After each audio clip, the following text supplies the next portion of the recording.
Hey everybody, welcome to Buzzing About Romance. I am Leah, and on this episode, I am doing a quick shot of romance, but author spotlight edition. And on this quick shot, author spotlight, I am welcoming author Layla Frost to chat about her newest release, Little Goddess, which is book 3 in the Black Resorts series.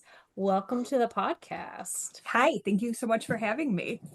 Let me tell you, when I saw that you were doing this book, first I was super, super excited because Freddie has been kind of an enigma throughout the Yes. series. And it was one of those things where I was like, how is this going to work? Because Cole and Marco have been there too. And it's like, hmm I really wanted their books. And when I heard that they were all going to be together, I was like, ooh, where's that going to go? I was so excited. I've never tried to do Why Choose before. This is my Hmm. first attempt. This is my first attempt with male. And so I was very nervous to step so drastically outside of my comfort zone. But at the same time, as soon as the idea hit me, I'm like, that's it. This is it. Like, there's no ifs, ands, or buts. This is how the story's going to go. Okay, well, let's get to know you a little bit and then we will circle Okay. back to the book because I am really excited to Okay. talk about it too. So, what initially drew you to romance as a writer? I have always been a huge reader. Like when I was a little kid, I would read Babysitter's Club books. Oh, I And love the then Babysitter Club. I had the dolls. Like when I was a kid, they introduced probably about the same size of an American Girl doll of Babysitter's Club. And I had Claudia and one of the other ones. And now I can't remember it. I can't even believe that I I remembered that love I the had Claudia. dolls. That I was don't remember. it had to have been 30 years ago. It I was a mean, really long time ago. I am But no and I spring can't chicken, even so. I cannot even believe that I remembered that I had Claudia with her beautiful black hair. Um, Hmm.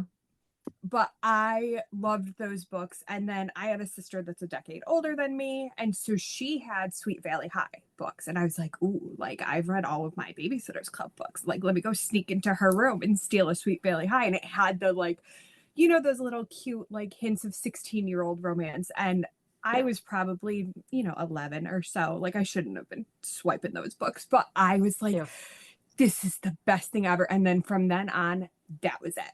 Like I just wanted books with romance in it. And mhm. because it just makes you feel so happy all the It does. time. Um, so my mom would take me to the bag book sales at the library where you could jam everything in for $3 or whatever. And I'd load up on those red cover Harlequins. And then as I got a little bit older, she was finally like, okay, you can grab whatever you want. You're not limited to these and then the door closed and that's the end of that part. Yeah. So it's just always been what I've loved. It's ironically I have an older sister also who was a big fan of the Sweet Valley High, and I used to steal hers too. But then I They used were to just steal so my mom's cute. Harlequins because my mom used to get like the box of Harlequins. We would get like 4 to 6 books a month, like in the Oh my mail. gosh. Mm-hmm. Yeah, so I used to read those like crazy. I'd like hide in the corner. I would hide my book underneath my desk at school, and as soon as I finished my work, I'd have my book under the desk to read it. And everyone was Oh, like my thing in my high school yearbook was most likely to be an author, and I was like, oh no, that'll never happen. I just love to read, and then uh-huh. bam, And look at that. yeah. Well, that was back when like elementary desks actually were desks and not Well, just tables or tables. I will say like my kids like it depended on the room. Like some had actual desks, but some had tables. It's very Mhm. bizarre. Like when you walk into an elementary classroom now and you're like, what is going on in here? Yeah. I just I wish that my desk that I have right now had that nice cubby underneath, but I know even if I had a cubby to put my notebooks or pens or whatever, it would still end up the way that it was when I was in elementary school, which is a mess, an absolute mess. So I guess Uh-huh. maybe it's better it doesn't have it. There you go. So do you have any writing rituals or habits that help you stay focused and productive, like when you're writing? Or even when you're Um, planning or I'm not really much of a planner. I'm kind of a okay. pantser. Inspiration will hit. My biggest thing is that I use the notes app on my phone like ridiculous. It probably, if I were to ever lose my phone, somebody would be like, oh my gosh, this belongs to a serial killer. Because it's just this unhinged scrawl of random notes and dirty bits and Mm, dialogue and torture scene ideas, like all of this. So I'm like, oh, I really hope I do never lose my phone because it would look crazy. Yeah. But otherwise, I get up.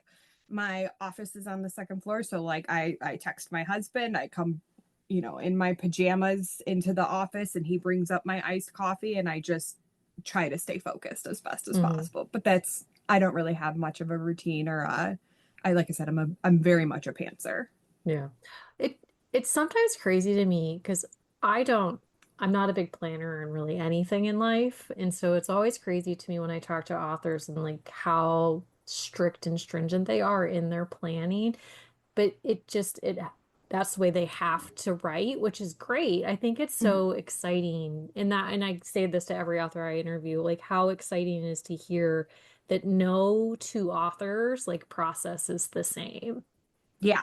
I like in some of the author Facebook groups, I'll see posts from people with these very beautiful like organizers with their planners, and they got their washi tape and they've got their plot ideas and they have so much stuff, and I'm like, I wish. Like I wish to be that level of adult because I am not. The only area that I plan, which is very funny, is vacations. I will meticulously plan everything ahead of time for a vacation because once I'm there, I want to just relax. I want everything Hmm. planned out ahead of time.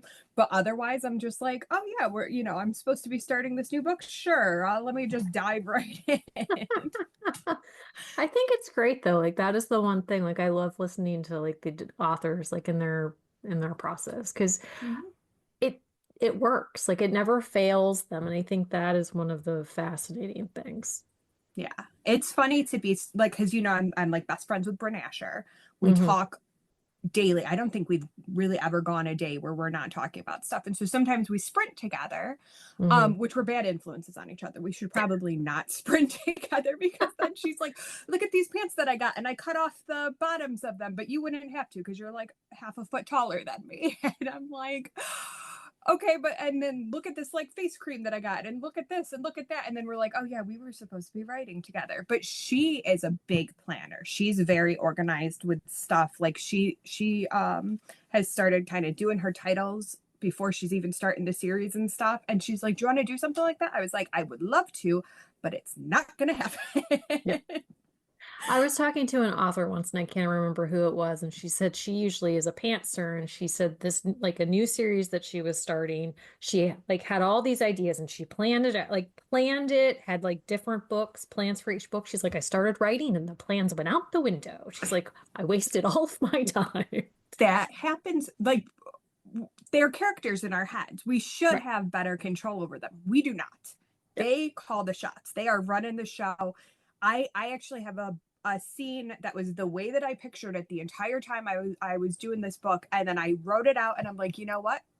This doesn't fit anymore. This is Yeah. not how it's gonna go. So I'm gonna probably put it out as like a newsletter builder thing, Hmm. but because I was like, I don't want to just delete it out of the world, but it just wasn't right for the book. And even though Uh-huh. I had it in my head the whole time, it just didn't work like that. I mean, I'm sure that there are lots of people who will still read that though. Probably. So you do contemporary, but then you Mhm. have like your paranormal-ish like fantasy Yes. books that you write also. Is Hmm. there a different thought process that you go through for the different subgenres, or is it kind of the same? No, not really. Usually it's just inspiration strikes at some point and I'm like, "Ooh, I really want to write this." And I know a lot of authors either just trying to stay with what what they're known for, or they do Hmm. another pen name for the different, when they write in the different subgenres, and I was Right. like, I do not have the energy to do that. So I'm like, everything's just going under the same name. We're good. Uh-huh. Um, but it's basically the same thing. I think the four series, which is my kind of modern romantasy Hmm. one, was the only one that really did take at least kind of a level of planning with like I tried to fit the names to the characters, like the Yeah. name meaning, related. And that one had like a very strong overarching villain storyline, so I had Right. to really like make sure I was keeping that in mind as I was doing it. So that's the only one that's kind of required just a little bit more planning for me. Hmm. Do you find it hard when you're writing the stories to develop like the romantic relationship aspect along with keeping the story itself engaging? No, usually it's that I would struggle more with keeping the story engaging. I'm like, I want to get to the good stuff. I want to get to the spice. I want to, Yeah. that's my favorite part of things. So like usually the connection and the love story and where I see it going, that's the part that's like foremost in my head. And I'm like, and Hmm. now I need to build a story around Right. that. Is it hard to, or let me think of how I want to this. When you are writing your characters, where do you get your inspiration from? Is it like people that you come in contact with, things that you've read previously, or is it just a shot in the dark sometimes? Um, Basically, I think I try to develop the character that the story calls for. Like Hmm. who is going to do best in that story. Like with the little goddess, the heroine in that story needed to be a very specific kind of person. Like Right. she where and the heroine in book 2 kind of needed to be a little bit stronger and more reserved of a Hmm. heroine because that's what those stories called for. And like and Right. also with this series, I had written Little Dove, and it was only supposed to be a standalone. I had no plans to build it into a series whatsoever. So I had these like fun side characters, and then everyone was like, "No, please, like I want this story." I was like, "Oh man, now I have to like kind of expand them more as their own character, not just where they fit in, Right. as secondary characters." And so that was kind of more of a different thing because usually it's the heroine who I'm kind of seeing first because that's who I spend the most time in their head. Okay. And then so this time I was more like, okay, I already have these guys. So who am I creating to go that would complement them well? Well, in the words of Susan Stoker, if you're not going to write a book about them, you should not name them. I, and you know what? That is really good advice because I had no clue how. I mean, I just love the fact that there's this throwaway like character, even if it's just a paragraph mention, and there are readers that are like, "Are we getting their story?" And I'm like, Uh-huh. I love that so much that people get so invested in these characters that were just there for like a little purpose. Hmm. Yeah, I agree. And like I've asked multiple authors after reading books with like, when are we getting this story? And they're like, oh, we didn't plan on that. I'm like, but you named them. What is wrong with you? It's like if you find a stray, never name a stray because then it's going to be Oh, harder because to it's never leave going to them. be a So yeah, stray. Yeah. yeah. So it's like that, but with romance characters. Uh-huh. How do you handle working the tropes in, but not becoming cliche and keeping your stories engaging? I write the story that I see it, and then at the end or towards the end, that's when I make my trope list. Like that's when Hmm. I see what came in and what didn't come in. Because sometimes I have it in my head that a story is going to go a certain way and it's going to have a certain trope, and then it just doesn't end up feeling natural. So I don't Right. I don't set it ahead of time of like what I'm aiming to write with it because people will understand if there's even if it's in the same series, if it doesn't carry on the same tropes, nobody's going to be like, well, this is, Yeah. like in Little Goddess, two of them are daddies, but one isn't because the one that isn't just felt very unnatural to try to make him one. So I'm Hmm. like, you know what? I wouldn't try to force that. I think Yeah. it worked better to not have it. Yeah. I think had you made him a daddy, it would have felt ingenuine. Weird, right? Yeah. Like the other two, you could be like, yeah, that fits. That's I Yeah. get that. But then that one would have been like, this is weird. Yeah. Definitely. Do you have a favorite trope that you like to read since you don't really write to the trope? Do you have one that you like to read the most? I love age gap. And I'm pretty sure every single one of my books is an age gap to some extent. I don't emphasize it enough. Like it doesn't become a some of them have it where it's like a really prominent thing. But I think Uh-huh. other than my romantasy, which is technically an age gap, but like, Yeah, but it you know, doesn't count in kind of not. romantic. Yeah. Yeah. I'm pretty sure all of the other ones have, at least a handful of years between the characters. Yeah, I'm like cycling through all your books and I'm like, yeah, I can see that. Yeah. Yeah, it doesn't, like I said, it's not always a story point to it where Hmm. there's like some conflict around it or some unsurety about it and stuff. Sometimes I just like it. Like my husband's 7 years older than me. And Hmm. um sometimes it's really easy to forget and stuff because we've been together for 20 years. Right. That there's such a age gap, but it's never been like an issue or a thing or whatever. So sometimes I just like to like, here it is, it's just in here and it's It's natural and just a nobody, natural thing, yeah. yeah. But it's Well, just and because it's I one of those I things love like them. most of your I mean, not the women always, but like like all of your male characters are always a little bit older anyway. Like you don't Yeah. have any young male characters, and No. out of your female characters, I think only Juliet and Callie have been in their teens. Am Yeah. I right? Yes. Yeah. Everyone else is So like early 20s, early to mid 20s. so like it works a little bit easier. It doesn't have that ick factor to it. Yeah. Not Yeah. that these two have the ick factor, it doesn't really doesn't, but like some books you Well, open it and you're there's like, some people don't like on Little Dove that she was so young when they first met, and till I'm blue in the face, I just always go, if she was 18 when they met, she wouldn't have lived at home. Like the whole story would collapse like a flimsy house of cards at that point because everyone would be like, well, why, if her dad's so awful, why would she be still living with him and stuff? So well, every and once in I a while, and like if you like when you read that book, like had she not been 17 when they met, like the story would not have played out the same way yeah, because like she would have been legal. Like a big part of the story was the fact that she was underage and so he had to wait. wait, yes. Like that And was a there's all lot that, of like his turmoil yes, and because he had to anticipation. wait.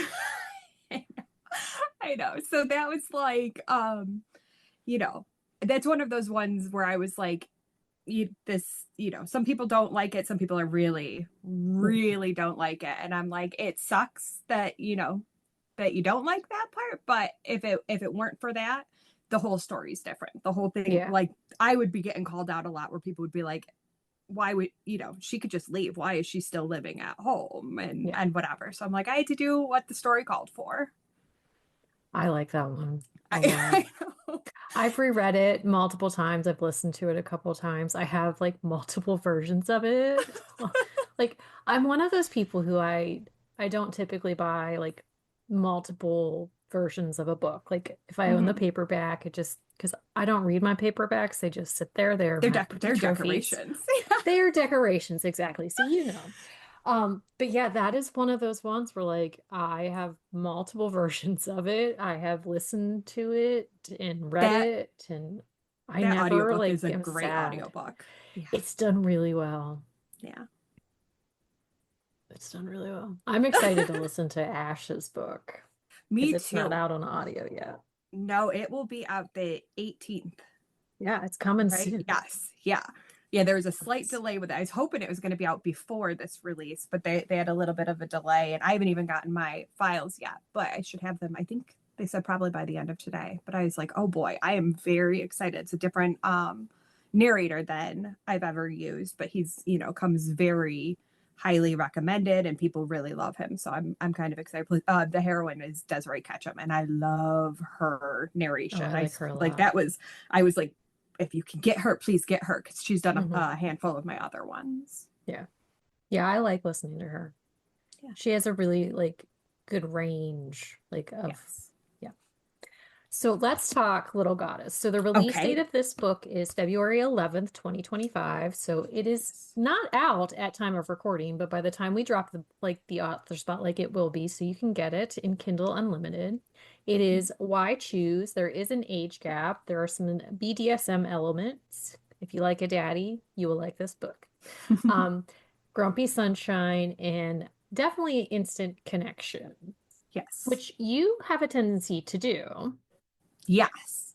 I like it. I like when especially when it's coming from the hero's point of view. I like the hero to meet the heroine and, be like, "Yep, this is it. This is who Just I'm going ass for over with it." end, like Yeah.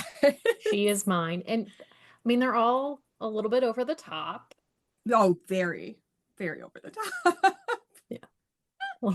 We'll touch her and unaliving vibes going on. Yeah, But hey, who doesn't like that? I know.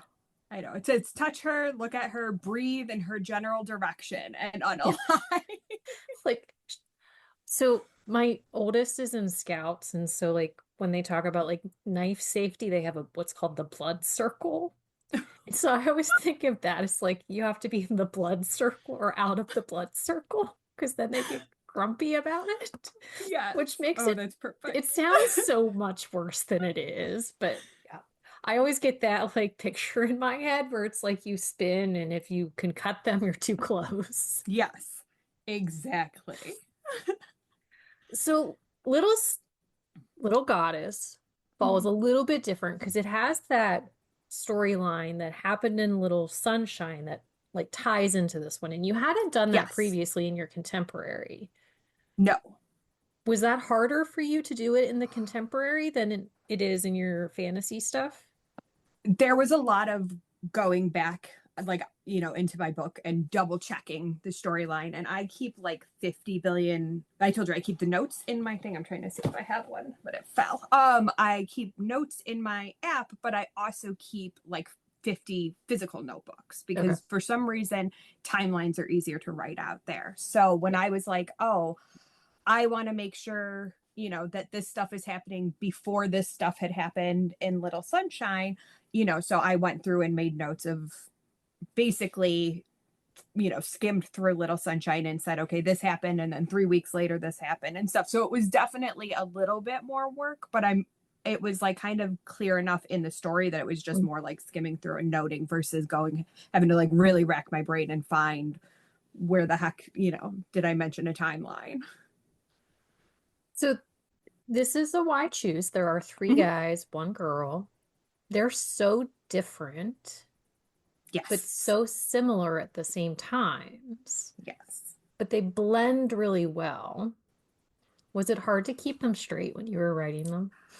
No, actually, I think because they are so different that it was just about which scene played better from whose point of view. And then Hmm. like jumping into their mindset was pretty easy because they are so different. Like I had one scene that I had started from Cole's point of view, and I was like, you know what? This seems like a Marco thing. I feel Hmm. like this should be Marco, doing it. So that was like, I was like, oh, like meticulously making sure that I had changed everything in the point of view properly and didn't like slip back into somebody else, Hmm. back into Cole or leave something that would make it obvious that I had flopped it. But a lot of times it's just, who do I think, whose point of view do I think the story would benefit from? Hmm. But if they were more similar, it probably would have been a little bit harder to keep track of, Yeah. like, you know. Yeah, because they had definite some personality similarities. Like they're all Mhm. very like intense. Like Cole and Marco are a little bit darker, I would say, than Yes. Freddie, Freddie's just very because playful. they're one of the goons. Like Yes. Freddie's not technically a goon because he's the chef, but Hmm. he has kind of a difficult background as like the other Yeah. two do too. But I think but it I just really enjoyed the way that they played off each other, but also the relationship that grew between the four of them, but Cole and Freddie as well, which Hmm. was a happy accident. As like you're reading, you're like, ooh, what's gonna happen? Yes. Yeah, that was when I started this, I'm like, okay, this is the way that I hope that it turns out, and was because I had already kind of laid a little bit of hint about it in Little Hmm. Sunshine when like Cole like quickly exits out of just an innocent, message from Freddie, but just Right. a little, you're like, what's up with that? But I've never attempted to write an MM before. I love them. I think that they're really interesting. I think that the storylines can just be so beautiful, especially when it's just something that's developing so naturally. Hmm. Um, so I'm like, if I'm writing it and I feel like I'm not doing it justice, then I'm not going to do it. Then I will continue with just a why choose where there's no swords crossing. But Hmm. I was really hoping that I would be able to kind of adequately do that because that was what the characters were saying to me. So Callie, when we're introduced to her, she is going from basically like one commune kind of cult place to another. And Yes. so she's lived this fairly sheltered life, but not sheltered at the same time. But she is like a bright ray of sunshine that you're like, how is she still so positive? Yes. I thought, even though she is kind of coming from an environment where she's a little bit on the neglected side, I really Hmm. wanted it to be different. Like all of the heroines in this series kind of come from that, you know, Yeah, and I feel like that was a necessary thing of why they would be so drawn to these relationships where they really feel appreciated and yeah, nurtured and cared for and all of that. You know, but I didn't want her to come from the same kind of abusive right. one that the first two. I wanted to do something really different with it. And so even though like, you know, kind of slightly on the neglected side because of how her parents are, still more of a loving ish, you know, Ish, yeah. warped but Yeah. but a loving ish thing. Because I really wanted her to be a very sunshiny character. Hmm. Yeah, she definitely is. And like, but that's the thing, like look at her character and as like the story progresses, you're like, how is she still on the bright side of things? Like it's just Yeah. I don't know how I would react if I was in that same situation. But I mean, I'm kind of curmudgeon-y already in my life. I am the So, opposite. I am a I'm gonna look on the bright side even if I probably shouldn't. Probably uh-huh. like border toxic positivity sometimes because I just don't like to be grumpy. So Yeah. I'm like if I'm mad at my kids, like they're gonna get a stern talking to and then I'm over it. I'm done. I don't I'm like, well, I got it out, we're good. Like because I just don't like to hold a grudge. I don't like to be, you Yeah. know. So that was kind of a fun because So you put a Leela lot of in yourself in Cali. I feel like probably the most of myself. There's the other two characters I feel like were a lot me were Piper from Hide and Seek, Okay. and Juno from Stoned in the Four series. Okay. Like those two have almost my opposite sides. Like Piper just kind of being more to like put together and her life younger and stuff. Yeah. Because I got married young, I had a family young, I you know had things kind of figured out a little bit earlier on. And then Juno's kind of my perv side, like with the inappropriate jokes and just, you know, kind of nerdy and goofy and stuff like that. So, but Callie was like a fun, you know, some of my quirks went into her and Hmm. my, you know, that like, okay, everything's kind of crappy, but I've got rice pudding, so it's Yeah. a-okay. Man, every time she talked about that stinking rice pudding, I was like, man, I want some rice pudding. I don't even usually like rice pudding. I like like Kheer, the Indian rice pudding. That's the one that I Uh-huh. love. So in my head, that's what I was picturing. But for whatever reason, I was just like, I feel like she would really love some rice pudding. Just had a hankering for it. Yeah. I mean, she uses as like a weaponized rice pudding at Yeah. one point, but you'll have to read the book to find out how. Yeah, it was just, well, and even like the way that she meets Freddie, she tells him his food isn't good. And and that was one of the things like in like Little Dove, like when Juliet met him, like he didn't share recipes, he didn't like do anything, and he was very like specific about his food. And it's like nobody called him Freddie. Like Yeah. there's like levels to him. But then like she's first meeting, she's like, there's a little too much of this. And you're like, I don't know what's gonna happen here. You know what's so funny is reader was like, oh, I want Freddie. Like this was I think probably before I said that it was going to be a why choose, or maybe right after. Uh-huh. They were like, I want Freddie with a food critic. I was like, have you never met a chef? You could not put a chef with a food critic. It would just not happen. It doesn't matter how much they loved them. If there was a like actual like bad review, that person is dead to them. Yeah. It would just not happen. I was like, I'm gonna like this hint of something is as far of a critique as a chef is gonna take Hmm. with it. Yeah, that would not go over well because he's No. so like manic almost when it comes to his food. And a lot of really good chefs are like Yeah. that. So Hmm. I I mean, the ego comes naturally in that world. oh yeah. Oh yeah, for sure. Do you have, out of all your Black resorts, heroes and heroines, do you have a favorite? Oh gosh. No. I don't think I could choose. They all have like something different. Like Maximo, I feel like kind of broke the mold with heroes. Like he's just there's no, gonna be no ever replicating him. I would never try to Yeah. replicate him. He is his own person, and that's why it worked so well that like the rest of the guys had already kind of established this different personality. So that way people weren't reading like, you know, Little Sunshine or Little Goddess and expecting Maximo 2.0. Like, Yeah. because he's just, you know, so maybe him, but again, it's really hard to choose. I mean, he was the start of the series, like a series Yeah. that you, even in your dedication in this book, like you weren't sure how it was going to be accepted. It was Yes. like your turning point almost. It no, it really was.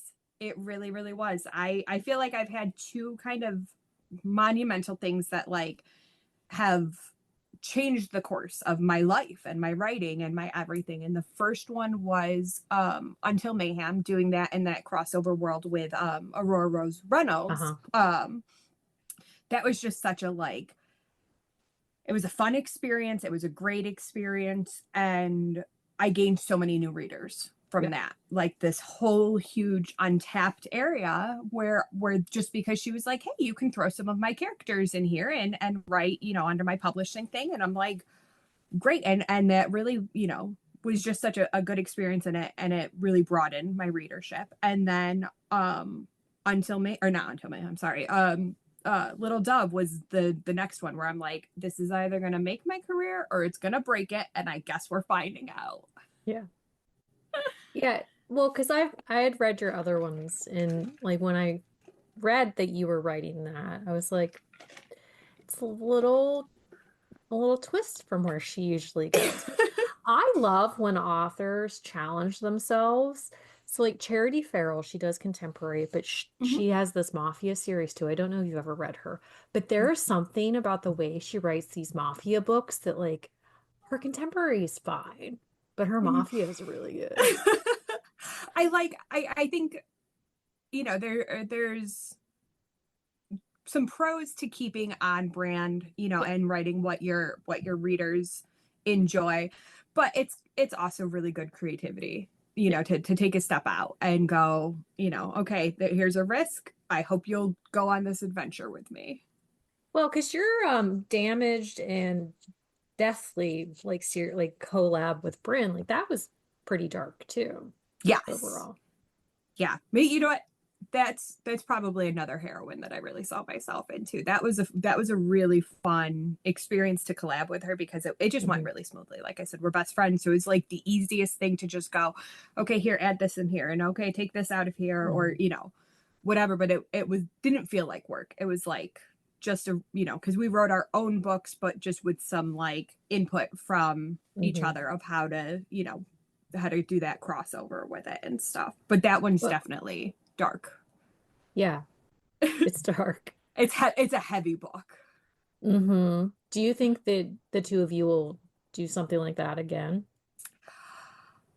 I don't know. I hope so. We tend to work in a lot of little overlaps. Like we did that Hmm. Snowden anthology, and when Yes. we saw that we would be our stories would be in a row, we're like, oh, let's make our characters best friends. You know, and again, it was just a lot of little like, here's what you need to know about my character. Great, it's in there, Hmm. and we're good to go. And then she just released the playbook of Emma, Yeah, and I saw she that founder's like little snippet that you slid in there at the end of the book. yeah, because she was like, it's gonna take place in Vegas, and I was like, oh, I'm like, if you need a resort to use, like, feel free. And she goes, oh my gosh, I would love that. So Hmm. she like added a little bit at the beginning about Yeah. you know, them drinking at Nebula, which is one of Maximo's resorts, and then I, you know, made a couple references throughout and you know, linked to her book and stuff. So little things like that, I'm sure that we'll forever do, but I don't know if we'll it depends on if we ever have, because she kind of had her story idea, I kind of had mine, Hmm. and then we were like, you know what, these actually would kind of fit together because they were Yeah. both a little outside the box for us. So So schedules and stars have to align for it to happen, but it yes. would be something you would do again. Oh yeah. Oh, for sure, I would definitely do it. Because that honestly, like those two are two of my favorites from you guys, just because of the way they're so intertwined. And it's one of those situations where authors have tried it Some are Mhm. very successful about like the way that it plays out, and some are not. But I like yours, like there's just so many little intricacies in the storylines that like you knew that you actually worked with each other like as you were writing it. And it's like there was a lot of care in those characters and those books. And it's like, yeah, this was definitely like an effort. Yes, it was an effort to make sure that we nailed it right without spoiling the other Hmm. person. We wanted to be very careful about that we didn't, do anything that was gonna impact their story. But it really was a breeze to do it. It was just Yeah. it flowed really well. It was a really natural thing. I think I finished it up at like 4 in the morning with a sleeping baby on my chest because I finished writing it like I'd started it while I was still pregnant and then finished it shortly after my daughter was born, and she's like, "Do you want to push it back? Like we can delay this because you have a whole newborn." And I was like, "You know what? No, like I was just so excited. It's one of the books that I'm most proud of, even though like I think it's kind of people don't know what to expect with it. So Yeah. I know a lot of people are like, "Ooh, maybe I'll get to that one Yeah. eventually." We as it is, like hers is very twisty, which is kind of outside of what she does. Yeah. And mine is, like I said, very heavy. It deals with some emotional topics and stuff. Hmm. But I tried to not even it out because it still is heavy, but there's like a lot of layers to it and stuff. Yeah. So I was very, very happy to do that. Well, and it's one of those things like when you're all in like the hormone like fog and phase, like you got to purge those emotions somewhere. Exactly.